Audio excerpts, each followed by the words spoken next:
Donc, chers amis, bonjour. On va essayer d'être rapide parce que nous avons 45 minutes, donc on doit terminer rapidement. Le premier cas, c'est un patient de 57 ans, diabétique non insulino-dépendant, donc douleur de l'hypocondroit. Il y a une hépatomégalie qui est sensible et il est fébrile à 33,8. Hyperleucocytose à 10 700 et bien sûr la glycémie à 1,16 g. On fait l'écho, on trouve cette lésion. Cliniquement, tout à fait, pardon, voilà, tout à fait. Voilà l'aspect de cette lésion qu'on voit. Vous voyez, c'est une image hypoéchogène. Très important, le renforcement postérieur. Tout le monde est d'accord, on voit très bien le renforcement postérieur ici. Toute cette partie-là, c'est le renforcement postérieur. Il n'y a pas de coque, il n'y a pas de membrane.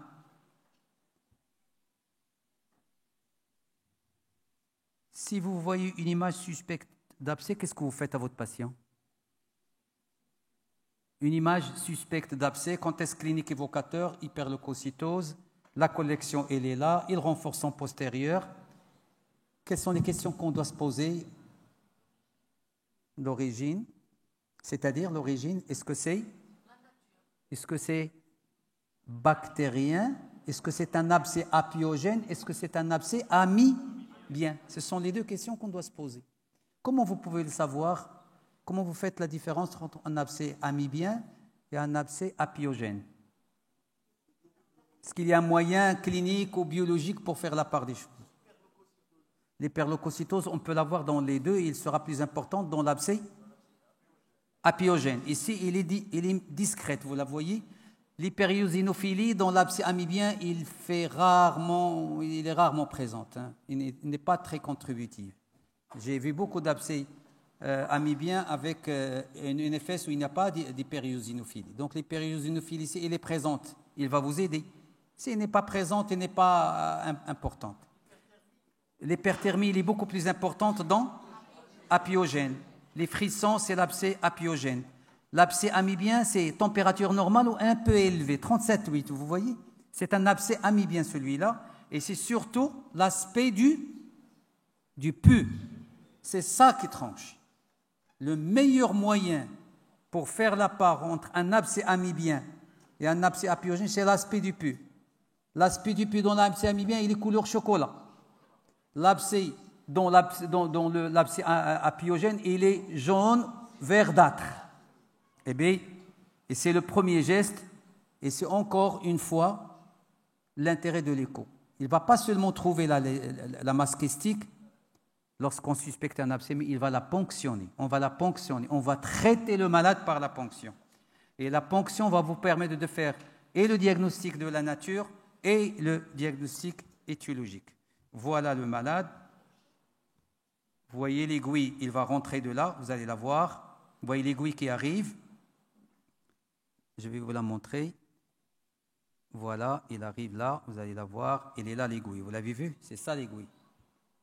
C'est un point hyperéchogène qui est carrément dans la collection. Voilà. Vous voyez l'aiguille, il est là. Donc, on va aller rapidement. L'aiguille est dans l'abcès. On va adapter. C'est un trocard de PL, tout simplement, 18 gauge. Ça se fait dans une salle d'échographie anesthésie locale. Ça demande 10 minutes pour que ça soit fait. Donc, on adapte. C'est une tubulure. On va adapter une seringue de 20 cc. Et tout ça, ça se fait dans une salle d'écho anesthésie locale, pas d'anesthésie générale. Et on va ponctionner. On aura et la réponse à est-ce que l'abcès est amibien, est-ce qu'il est apiogène, et on va le traiter en même temps. Ça, c'est un workshop de formation que j'ai organisé à Marrakech au profit des gastro-entérologues de la ville de Marrakech pour leur apprendre à faire la ponction sous écho. Voilà, c'est du pus chocolat, donc c'est un amibien. On va le vider complètement. On va envoyer pour rechercher des amibes. Souvent, on ne les trouve pas parce que c'est que du pus. On va trouver que, même si vous faites la culture, vous aurez, dans un cas sur 3, la possibilité de trouver quelque chose. Souvent, le laboratoire vous dit que j'ai rien vu. Que du pus. Donc on va faire, mais malgré ça, on fait quand même un prélèvement, on va l'envoyer. Et on va continuer à ponctionner, d'accord? On continue à ponctionner pour maintenant traiter. On a fait le prélèvement pour le diagnostic, maintenant c'est la partie traitement. On va ponctionner jusqu'à ce qu'on vide complètement la collection.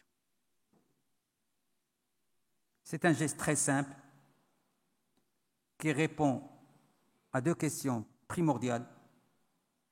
Abcès amibien, abcès apiogène et deuxièmement le traitement. Le malade sortira le soir même sous antibiotiques. Passe pas même pas la nuit à l'hôpital. Il sort le soir même. Ce malade, je le sors le soir même. Reste pas chez moi. Je sors sous flagyl ou sous métronidazole oral pour 10 jours et c'est fini. Donc on continue à vider et je vais avancer la vidéo. J'avance la vidéo. Vous voyez, plus 5 minutes après, plus de collection. C'est formidable. On a fait le diagnostic. L'échographie est un outil extraordinaire. Hein? On a fait le diagnostic.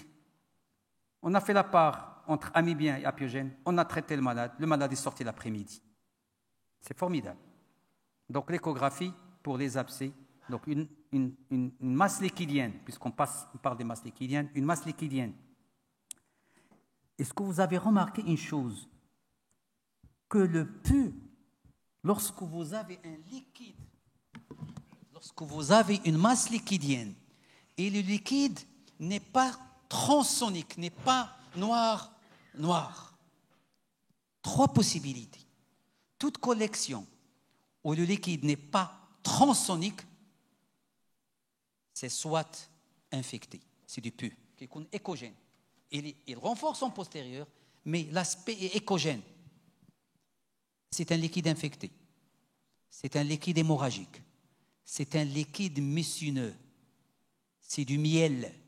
Un liquide messineux, c'est-à-dire un cystadénome.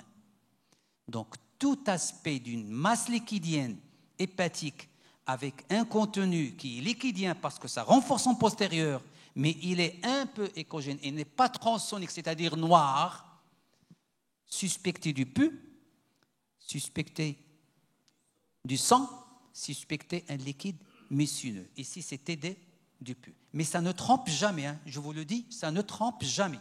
Chaque fois que vous avez un liquide qui n'est pas transonique, ça ne peut être qu'un liquide hémorragique, un liquide infecté ou un liquide messineux. Donc, les 3 liquides qui donnent un aspect échogène. On contrôle le malade, on dit au malade, revenez nous voir dans une semaine. Il sort sous métronidazole, il reviendra pour une écho dans une semaine, vous allez voir que c'est fini. Voilà des abcès à l'échographie, et retenez une chose, il y a des abcès qui posent problème. Celui-là, par exemple, il pose problème. Ce qu'on appelle les abcès en phase présuppurative. Imagine, il n'est pas encore tout à fait collecté. Lorsque vous avez un contexte de fièvre, d'hyperleucocytose, le malade, cliniquement, ça fait abcès. Et vous faites l'écho et vous trouvez cet aspect, échogène, hétérogène. C'est soit 2 diagnostics différentiels. C'est soit un abcès en phase présuppurative, il n'a pas encore collecté, ou, une tumeur nécrosée infectée. Une tumeur nécrosée infectée. Regardez le contexte, est-ce que le malade a maigri? Et si vous avez le moindre doute, faites un scanner pour savoir est-ce qu'il y a une partie de cette masse qui est vascularisée. Un abcès, il est avasculaire. Un abcès, il est avasculaire. S'il est totalement liquidien, comme ce qu'on voit en haut, le problème, c'est une aiguille, une ponction, et il sort. Même pas de scanner, même pas d'IRM. C'est l'échographie et on arrête. Mais s'il est comme ça, il faut craindre une tumeur nécrosée infectée, même si le contexte infectieux est là. Vous allez ponctionner. Mais lorsque vous allez ponctionner, qu'est-ce que vous allez retirer? Vous allez retirer un liquide hématique infecté. C'est un liquide mélangé avec du sang. Et moi, chaque fois que je mets une aiguille dans une collection hétérogène, dans un contexte d'infection abcès, et je retire du pus, stop. C'est une tumeur nécrosée infectée. Le malade ira faire son scanner. Je vais traiter l'abcès parce que dans tous les cas, le traitement, c'est bien la ponction et les antibiotiques, mais après, il faut aller chercher pourquoi il fait cet abcès. Les étiologies des abcès sont en ordre de 4. Je vous les donne par ordre décroissant, de plus fréquent au moins fréquent. La cause biliaire est la première cause des abcès du foie. Je parle des abcès apiogènes. Ils sont d'origine biliaire. Cherchez une cholécystite, cherchez une lithiase de la voie biliaire principale. C'est la bile qui est infectée qui a donné l'abcès. 60% des abcès bactériens sont d'origine biliaire. Deuxième, c'est origine portale. J'ai une diverticulite, j'ai une appendicite, j'ai une tumeur du côlon qui est infectée, qui va, parce que le sang de tout l'intestin passe dans le système porte au le foie. S'il y a des germes dans donc c'est la deuxième voie qui amène, donc la bile amène les bactéries dans le foie, le système porte. La troisième, c'est artérielle, c'est dans le cadre d'une septicémie. J'ai une infection urinaire, j'ai le droit de faire une septicémie et une localisation hépatique. Et la quatrième cause, c'est généralement une cause locale, une tumeur nécrosée infectée. Donc, il y a les 4 principales causes des abcès. La première, et c'est la cause biliaire. Pour les abcès amibiens, c'est généralement une amibiase intestinale qui passe inaperçue et il va donc développer par la suite un abcès amibien. Donc, retenez qu'il y a 2 types d'abcès, l'abcès amibien et l'abcès apiogène. Les deux, le traitement, c'est la ponction, c'est le diagnostic et le traitement. Si vous avez un aspect hétérogène, soyez prudents, il y a parfois des tumeurs nécrosées infectées. Comment on va le savoir? Celui qui va faire la ponction, il va retirer du pus, mais il va retirer aussi du sang. Dès qu'on a du pus mélangé avec du sang, avec un aspect comme celui-là hétérogène, suspectez une tumeur nécrosée, faites un scanner.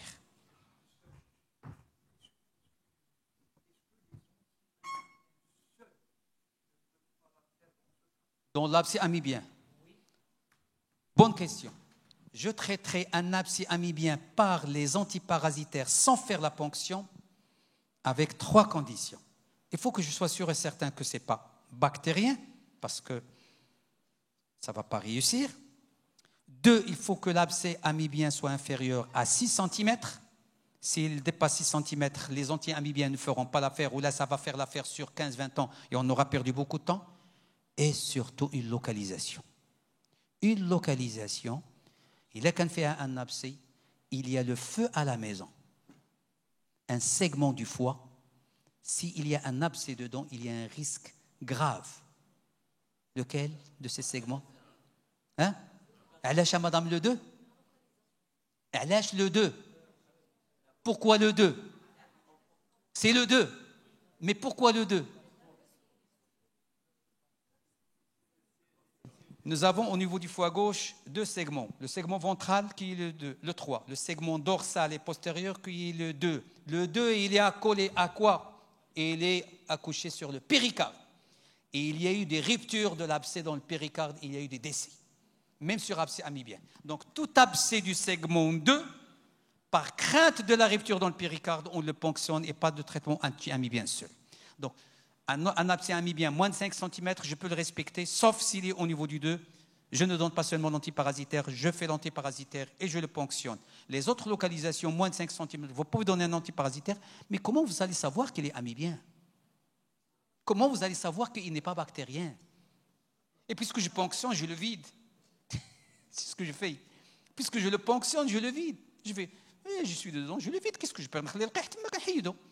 Et je donne c'est ce que je fais. Donc, généralement, je ponctionne tout le monde, pour te dire, parce que c'est comme ça que je peux faire la part entre les deux. On peut drainer un abcès, et voilà comment on draine un abcès. Ça, c'est un enregistrement que... Vous voyez, c'est dans une salle d'écho, là encore. Quand est-ce je vous avais vu qu'on ponctionne, mais parfois on met un drain. Pourquoi on va mettre un drain? On met un drain lorsque le pus est épais. Imagine que tu veux te faire la selle à travers une aiguille, ça ne vient pas. Quand tu as la seringue de 20, seringue de 60, il faut se convertir en drainage. Le drain, c'est comme ça, on met un gros drain, c'est comme un traitement chirurgical. Sauf cette fois-ci, c'est toujours anesthésie locale. Voilà un malade qui a été opéré pour kyste sciatique. En post-opératoire, il fait cette collection. Vous la voyez, elle est là. Une grosse collection au niveau du segment 7. On fait une anesthésie locale. On prend un drain multiperforé, fait un citron en queue de cochon. Donc, et on va faire l'anesthésie. On introduit, vous voyez l'aiguille qui arrive, la voici. Ce contrôle, on fait tout ça, ce contrôle. Donc on voit, hop, je traverse la coque, je suis dans l'abcès.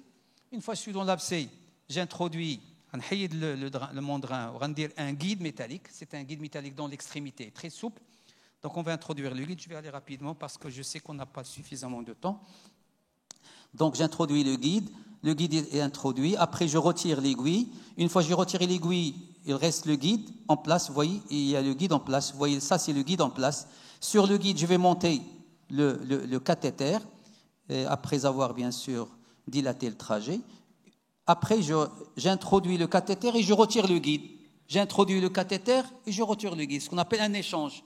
Quand on introduit le cathéter et on sort, on introduit le cathéter et on sort le guide. Jusqu'au moment où je n'ai que le cathéter dans l'abcès. Donc, je continue. Voilà, je suis en train d'introduire le cathéter et le drain et je retire le guide. Je continue. Vous voyez, maintenant, j'ai complètement retiré le guide. Et ça, c'est un abcès bactérien. Vous voyez la différence?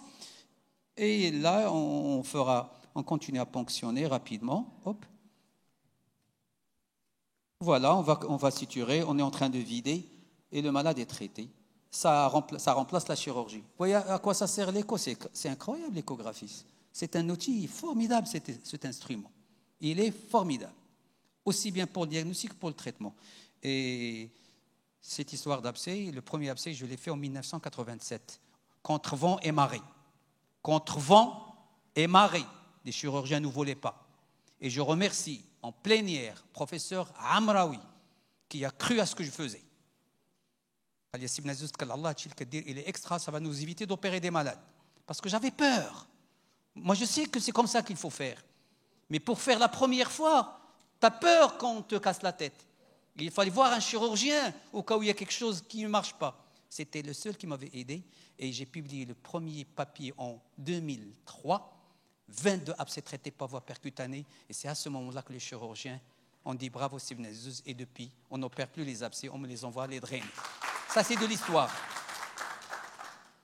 Il y a encore de l'histoire, beaucoup de choses à raconter.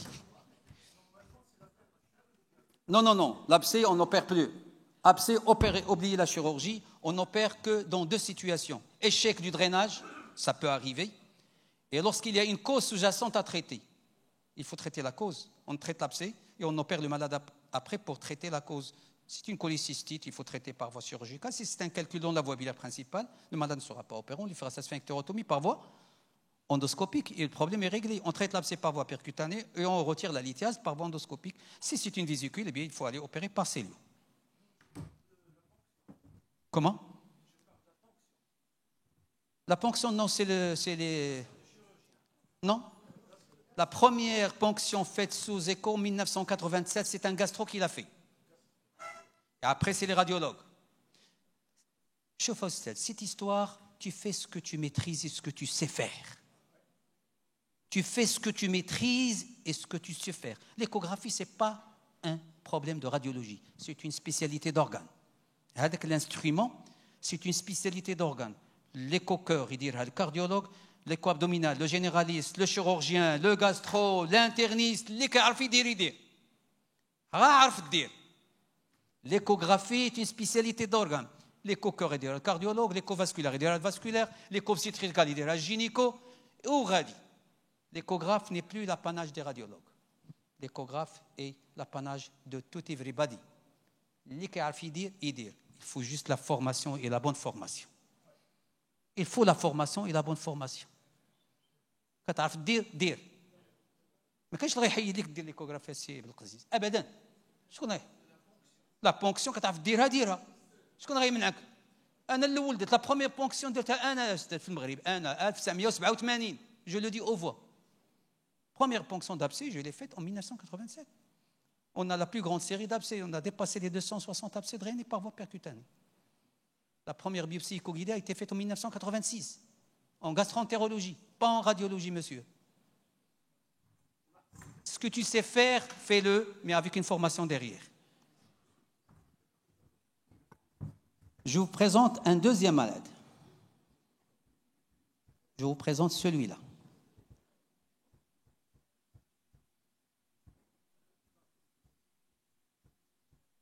Voilà, et dites-moi qu'est-ce que vous en pensez.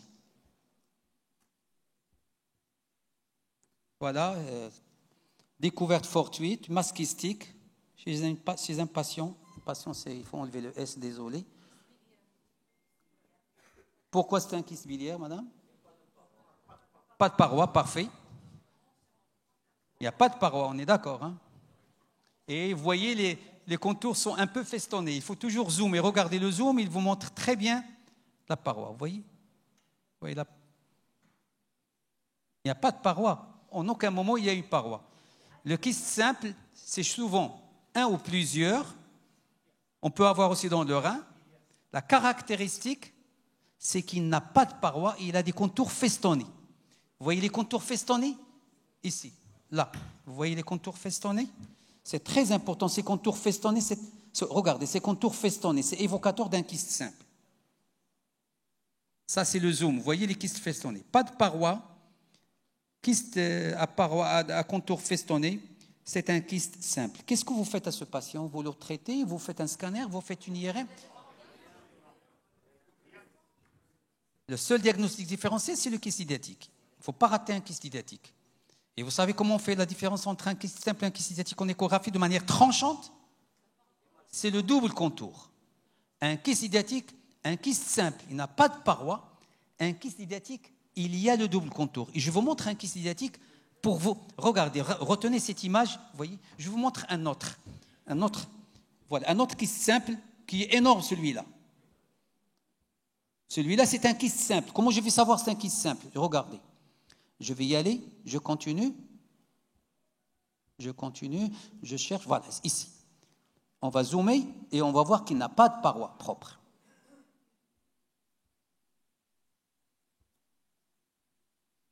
Vous voyez l'absence de paroi propre. Il faut vraiment prendre son temps pour chercher l'absence de paroi propre. Vous voyez? Regardez. J'ai zoomé pour vous montrer cet aspect. Il y a le parenchyme et le liquide. Il n'y a pas de paroi. Ça, c'est le kyste simple. Je vais vous montrer l'image d'un kyste idiotique.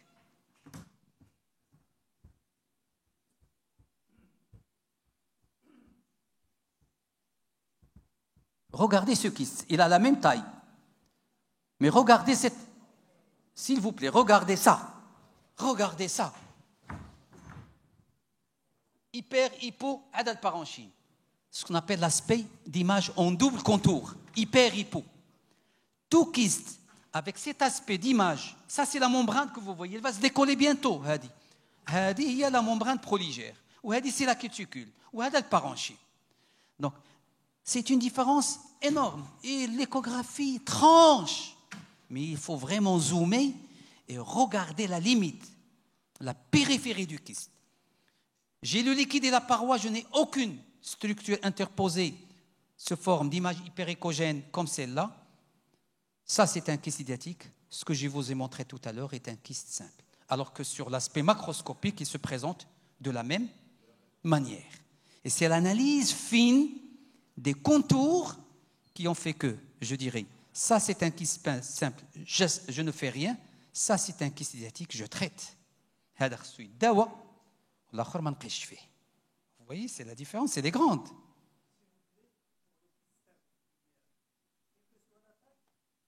Quand est-ce qu'on traite un kyste simple?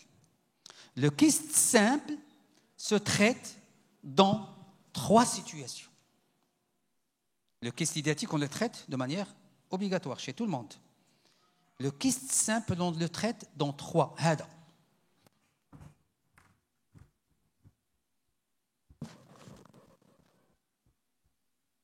هذا مثلا هذا الكيست il a été traité غتقولوا لي علاش regardez-le qu'est-ce que c'est kyste هذا شنو هنا هذا c'est la veine cave comment il est la veine cave écrasée.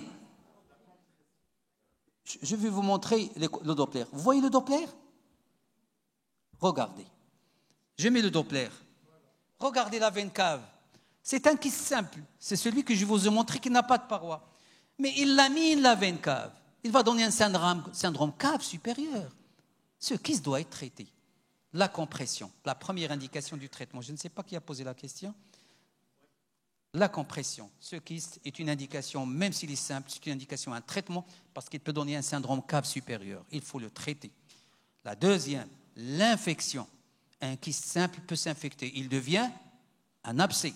Il faut le traiter. La troisième indication, hémorragique. Il peut saigner. Un kyste simple, tant qu'il n'est pas compressif, tant qu'il n'est pas infecté, tant qu'il n'est pas hémorragique, à respecter, quelle que soit sa taille. Quelle que soit sa taille. 20 centimes. J'ai des malades qui ont des kystes de 14 cm que je respecte. Ils sont centro-hépatiques, ils ne font rien, on ne les touche pas. Maintenant, si on doit les traiter, comment on doit les traiter? C'est encore la ponction, on ne les opère plus.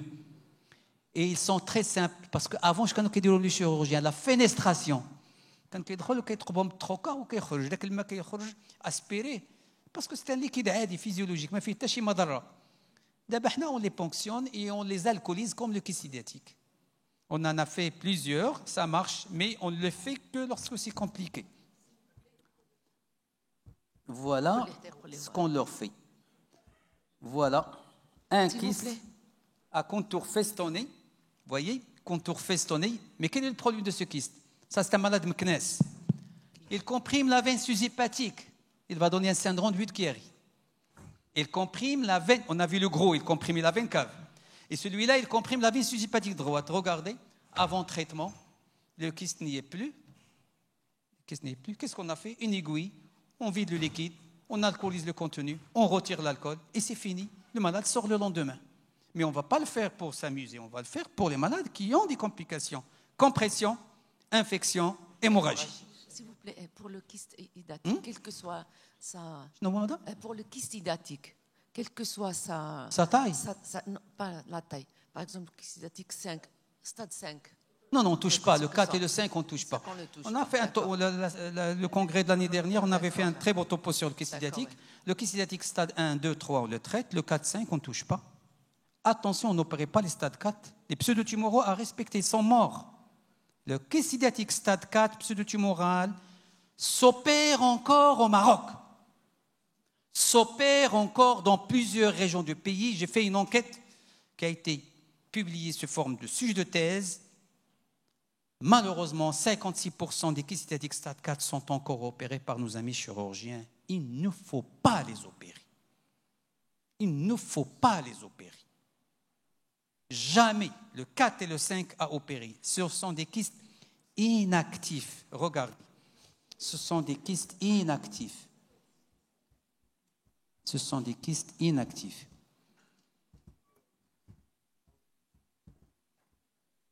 Ça, tous ces kystes que vous voyez ici sont à traiter.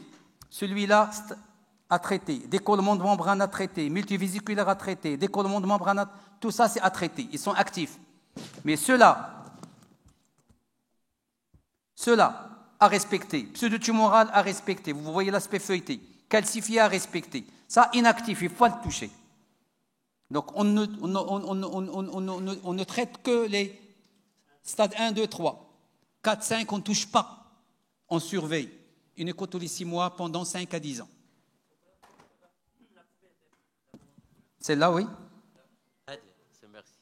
Hadou, il faut les traiter obligatoires. Et comment on les traite? Celui-là, percutané. Celui-là, percutané, c'est 2 chirurgies. C'est le seul kyste idatique qu'on traite par voie chirurgicale, c'est le multivésiculaire.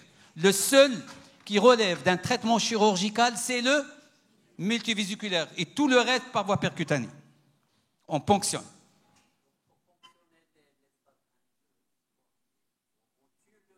On tue le parasite, on donne de l'albendazole la veille, on met une aiguille et on aspire le contenu et on détruit la membrane polygère par de l'alcool.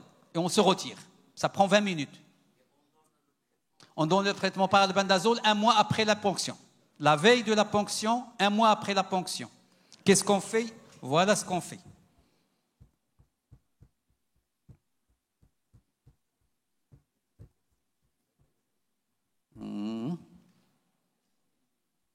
Pardon, c'est pas là, c'est là. Voilà ce qu'on fait. On fait ça. Voilà un kyste. Voilà le double contour. J'y vais. Il est là. On voit le double contour. Après, on prend une aiguille. Le malade a déjà pris un comprimé d'albendazole la veille. Après, on mesure, on a mesuré. Après, on introduit une aiguille. Elle est là. Vous la voyez. Le liquide eau de roche, il sort. On aspire le liquide eau de roche. On vide le kyste complètement. Je vide. Je suis en train de vider. Vous voyez, c'est du liquide eau de roche. Je le vide. Après, le liquide, vous voyez le kyste, il se rétracte. L'aiguille, elle est là. La pointe de l'aiguille, elle est là. Après, il ne faut pas le vider complètement. On prend de l'alcool absolu. Il est déjà préétabli. C'est de l'alcool absolu, 94%. Il détruit la membrane prolygère. Il la déshydrate. Il rend le kyste mort. Après, vous voyez, ce qui t'injecte, c'est de l'alcool absolu. Ce qui est hyperécogène, c'est de l'alcool. On le remplit. Après, on continue à injecter. On le laisse 15 à 20 minutes. C'est le temps nécessaire pour détruire la membrane. Après, on va vider l'alcool. Je suis en train de vider l'alcool que j'ai injecté. Après, la membrane s'est décollée. Vous voyez, on a transformé un kyste hydratique de stade 1 à stade 2 en l'espace de 15 minutes. Vous voyez la membrane prolygère qui s'est décollée alors qu'elle n'était pas décollée au départ. Il est en train de se déshydrater, il est en train d'être dénaturé par l'alcool. Le kyste est mort. Après, on vide tout le kyste. Après, c'est fini, le kyste n'est plus là. Et après, le malade, il sort le lendemain avec de l'azole pendant 1 mois et c'est fini. On a traité 232 malades comme ça. Efficacité 97,5%. 97,5%. On va y aller à un autre cas. Je vous donne ça. Vous faites une écho, trouvez cette image. C'est une image kystique. On doit arrêter à quelle heure, madame? Il faut que je laisse. Ah, 13 minutes. Ah, donc on a encore 3 cas présentés. C'est parfait. On voit ça. Découverte fortuite. Écho, hop, on tombe sur ça. Je la décris. C'est une image kystique cloisonnée. Une cloison, une deuxième cloison, avec 1, 2, 3, 4 logettes. Une paroi qui n'est pas double contour. Mais il y a quand même, il n'y a pas de calcification. Il n'y a pas de vésicule, donc ce n'est pas un kyste idiotique. Un kyste simple ne se cloisonne pas. Un kyste simple, ce qu'on a vu, il a un contour festonné, ne se cloisonne pas. Il peut se cloisonner dans une situation. Laquelle? Bravo Ali Khattabib. Hémorragie, mais pas immédiate. Vue à 8 semaines. Je ne vais pas parler de ça, je saute du coq à l'âne, mais je le fais de manière exprès. Je vous donne un kyste simple qui vient de saigner. C'est un kyste simple, malade وجدة. كنت عارفة عندها كيست simple. قلت لها سي ما تخافي ولا ما يوقع لك حتى حاجة. إذا كان عندك شي حريق ولا شي حاجة عيطي لي. واحد النهار عيطت لي, je vous assure. عيطت لي. قلت لها tu viens. Elle est venue, خدات التران وجات. Je fais l'écho. C'est un kyste hémorragique. On respecte, on ne fait rien du tout. Si l'hémorragie est importante, on va drainer, drainage. Donc un kyste simple hémorragique avec une hémorragie minime, ça a du sang. Ça, c'est du sang. Ça va se résorber après. Si vous voyez un kyste hémorragique à 8 semaines, vous aurez ça. Vous aurez ça.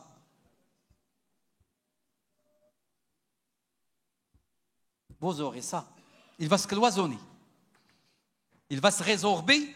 Et il va former comme des cloisons.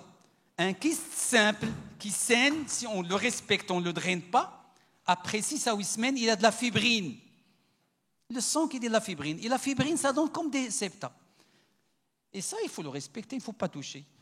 Ça, c'est un gros kyste qui a saigné, mais ça, c'est des petits. C'est une polykystose. Il y a plusieurs kystes. Il y a aussi des kystes simples non compliqués.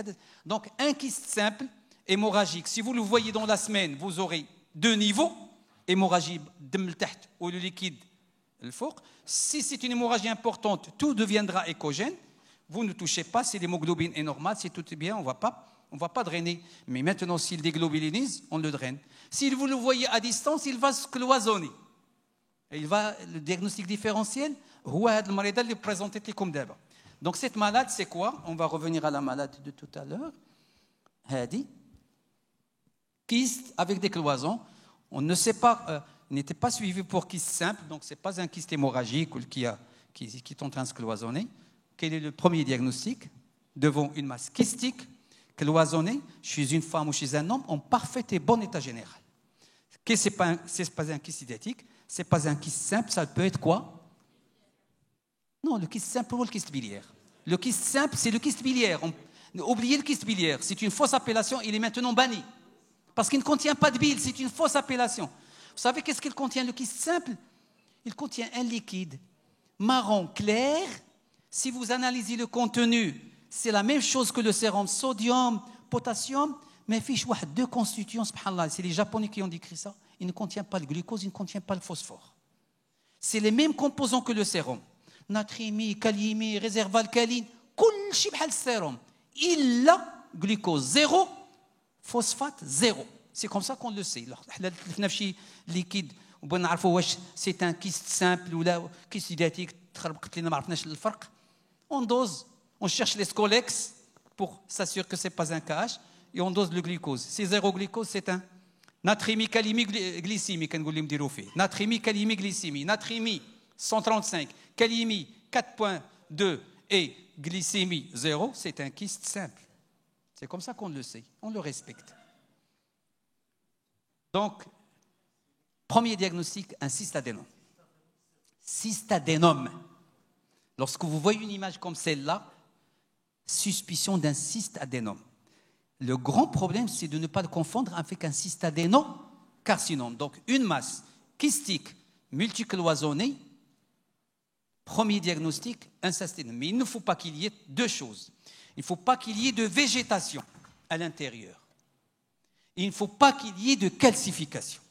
S'il y a des végétations et des calcifications, nous sommes en train de virer vers le cystadénocarcinome. Ce sont deux tumeurs kystiques du foie qu'il faudra connaître. Donc, kyste simple, pas de paroi propre, festonnée, on respecte, on ne touche que lorsqu'il est compliqué.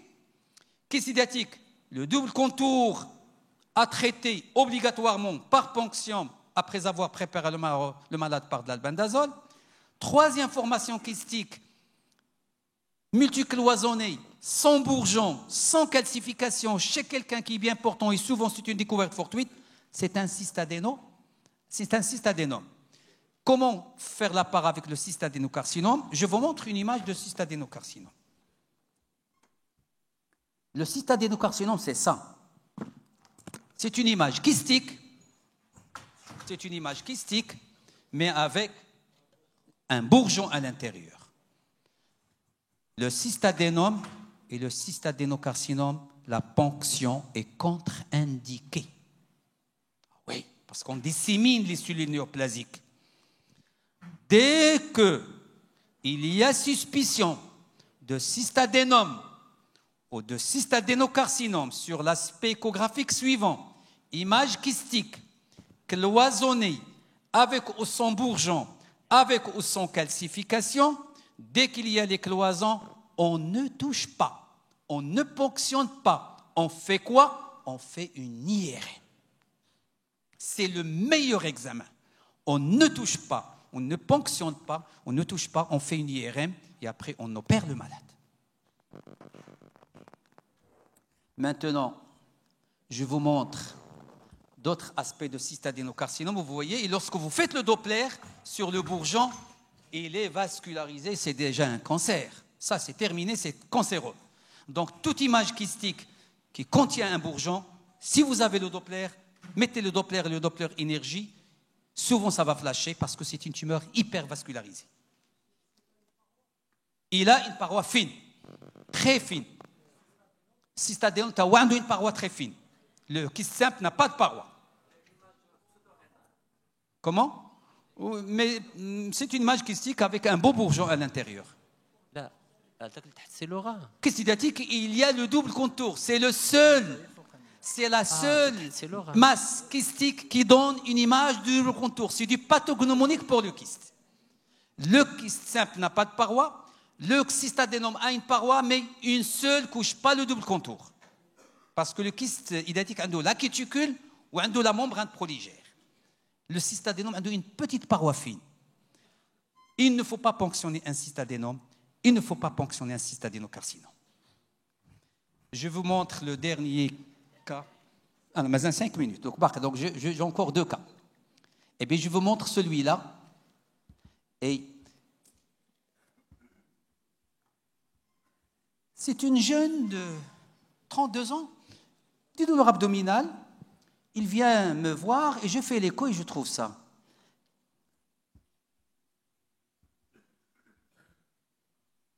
Vous voyez, je trouve des images kystiques petites, millimétriques, centimétriques, avec un renforcement postérieur, ce qu'on appelle un queue de comète.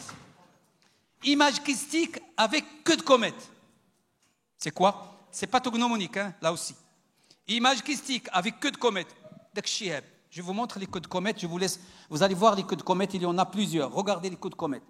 Chaque queue de comète, derrière, il y a une image kystique. Un trait blanc qui sort. C'est? Non, non, pas d'aérobilie. L'aérobilie, non. L'aérobilie, c'est autre chose. C'est dans les voies biliaires. C'est amartome.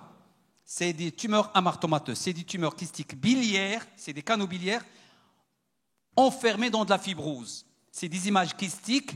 C'est ce qu'on appelle un amartome. C'est bénin. Il ne faut pas toucher. Il faut le laisser malade tranquille. Aucun problème. Image kystique. Plusieurs, multiples, de taille variable, avec toujours le queue de comète. Toujours. Une image kystique, queue de comète. Image kystique, queue de comète. Image kystique, queue de comète. C'est des amartomes biliaires. C'est un diagnostic échographique. Vous n'aurez besoin d'aucun complément d'examen. Et c'est des malades à respecter. Si vous voulez le luxe de l'homme IRM, qu'est-ce qu'on va voir? On va voir un aspect qui est très joli. C'est ce qu'on appelle un aspect de ciel étoilé. Voilà l'aspect de ciel étoilé. Un ciel étoilé. La lune, vous voyez? Regardez combien d'étoiles. Tout ça, c'est des images kystiques. Et toutes ces images kystiques auront un code comète. On le fait juste pour savoir, mais l'échographie est assez caractéristique. C'est des malades à respecter, à ne rien faire. On ne touche pas, on ne fait rien à ces malades. C'est des amartomes biliaires. Parfois, c'est inquiétant. Le foie, des petits ronds hypoéchogènes avec des traits blancs derrière. Mais c'est quoi ça? Si vous voyez ça, c'est des amartomes. C'est bénin, à respecter. Ne touchez pas, ne faites rien du tout à ces malades. Je vous montre un dernier patient. C'est celui-là. S'il vous plaît, dites-moi, c'est quoi? On va respecter le temps à la lettre. Vraiment, je veux respecter le temps. Pardon, professeur. Oui? Pour la surveillance de ce type de... Amartome, on ne surveille pas. Discharge. Merci, professeur. La douleur et l'incolopathie, il faut chercher aux causes. Les amartomes ne font pas mal. Ce n'est pas en rapport avec les amartomes. Il a autre chose. Il a une colopathie, je ne sais pas qu'est-ce qu'il a. Regardez cette image kystique. C'est comme un nid d'abeille. Il est au niveau du île. Image kystique avec plein de cloisons. Mais cette fois-ci, les kystes sont petits. C'est des micro-kystes.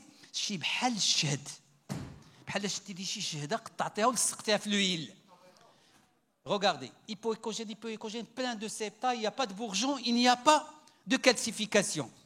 C'est quoi? Bravo, allez, comme c'est un cavernome. Cavernome, pourquoi? Parce qu'il faut faire un Doppler. Toute image en nid d'abeille au niveau du île, attention, il est vasculaire. Et vous faites ça.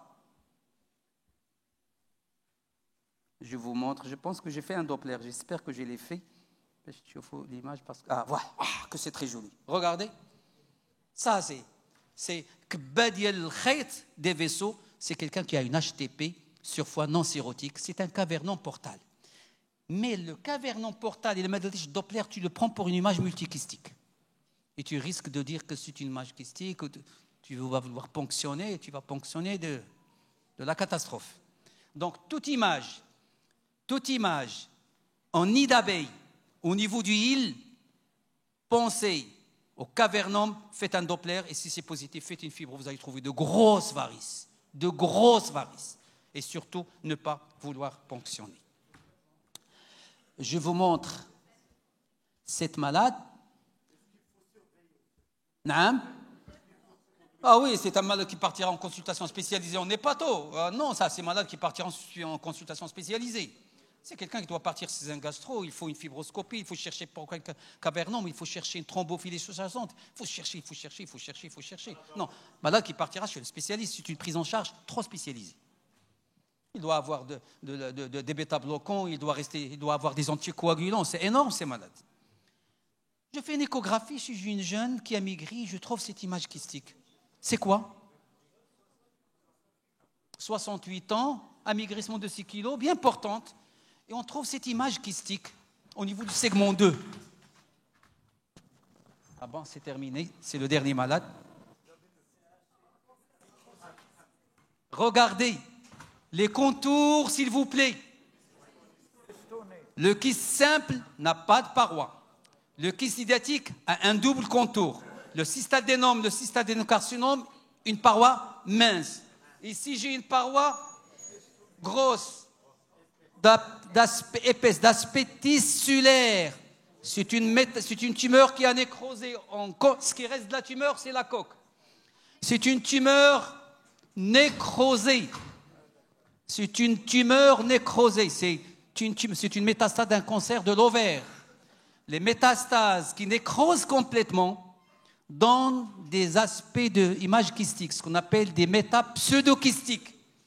Ça, Allah yardi alaykoum, hadou ma'ah. Parce que ça serait dommage qu'un malade passe dans votre cabinet, qui a une métastase, et vous le prenez pour une masse kystique. Comment faire pour ne pas se faire avoir? Analysez le contour. Dès que vous trouvez que c'est irrégulier, que c'est tissulaire, quelle que soit l'épaisseur, sachez que c'est une masse qui a complètement nécrosé. Si vous mettez une aiguille ici, vous allez retirer de la nécrose tumorale. Et il faudra faire d'Ixaat un scanner. Et regardez un aspect autre. Voilà un deuxième aspect. Ce que je vous ai montré. Regardez. La tumeur, c'est tout ça. Et ce qui est au centre, tout ça, c'est du tissu, c'est de la tumeur. Et ça, c'est de la nécrose au centre. Ce qui est blanc autour, c'est le tissu tumoral. Tout ça, c'est de la tumeur. Regardez, ça, c'est de la tumeur. Et tout ça, c'est de la nécrose. Le plus dur, c'est celle-là. Il ne persiste qu'une petite lame, un liseré de la tumeur. Et la tumeur est nécrosée presque à 90%. Mais à côté, il y a une autre méta. Et les métas qui nécrosent, ils sont là. Voilà les métas qui nécrosent. C'est les tumeurs neuroendocrines, les sarcomes, les mélanomes et bien sûr le cancer de l'ovaire. Une tumeur ovarienne avec des métas, les métas seront presque liquidiennes. Le sarcome, le mélanome et les tumeurs neuroendocrines, ces quatre, il faut toujours, dès que vous trouvez une image kystique dans le foie, dans la paroi est tissulaire, dont les contours sont tissulaires, pensez au sarcome, pensez au mélanome, pensez à l'ovaire et pensez à la tumeur neuroendocrine. Faites une écho pelvienne, faites un dosage de chromogranine, vous allez trouver le primitif. Je vous remercie, je pense qu'on a épuisé le temps.